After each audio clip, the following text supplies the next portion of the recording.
Notre série de la semaine nous emmène à la découverte de la vallée de Chevreuse, un parc naturel régional à 30 km de la capitale. Un lieu très apprécié des promeneurs qui peuvent y découvrir des sites historiques comme le château de la Madeleine, une forteresse médiévale avec une vue imprenable sur la vallée. Jean-Philippe Lemaire, Olivier Badin et Laurence Commiot. À Chevreuse, le regard du promeneur est forcément attiré par cette forteresse qui surplombe la vallée. Le château de la Madeleine a été construit entre le XIe et le XIVe siècle. Ce lieu chargé d'histoire, de par son implantation, offre une vue imprenable.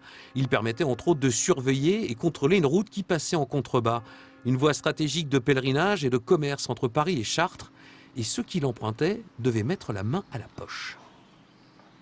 À l'entrée du bourg, vous avez forcément des gardes qui effectivement surveillent les lieux et chaque passage est payant de fait. Je compare souvent cet axe au péage de Saint-Arnoux, qui est le péage le plus juteux, le plus lucratif de France. Nous étions pour la période médiévale dans la même configuration. L'Yvette traverse Chevreuse. Cette rivière a joué un rôle important dans le nom de la commune et de la vallée.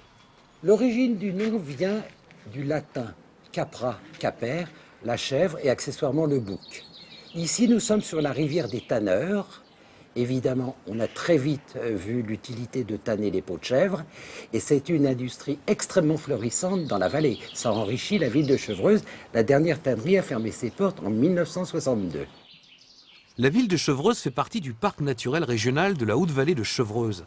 Créé en 1985, ce parc compte 51 communes, 43 dans les Yvelines et 8 dans l'Essonne. Il a pour but notamment de protéger et mettre en valeur de grands espaces ruraux habités. Il est hors de question que ces territoires de parcs naturels régionaux soient des territoires que l'on mette sous cloche. C'est pas du tout pour être sous cloche, il faut que les gens qui habitent ces territoires-là vivent normalement. C'est-à-dire qu'on ait une activité artisanale normale. La grande différence, c'est que l'on demande vraiment à chaque fois qu'il y a un projet sur son territoire de ce genre, qu'il y ait une vraie concertation de façon à ce que chaque fois, on ne crée pas de déséquilibre entre la vie sur ce territoire et la nature de ce territoire. Ici, à Saint-Rémy-les-Chevreuses, dans cet atelier situé dans son jardin, Laurence Galli fabrique à la main des savons écologiques, selon la méthode traditionnelle dite à froid. Pour le lancement de son activité artisanale, elle a reçu l'aide du parc. Le parc a quand même vocation à soutenir l'installation d'entreprises un peu éco-responsables. On est quand même sur un parc naturel régional.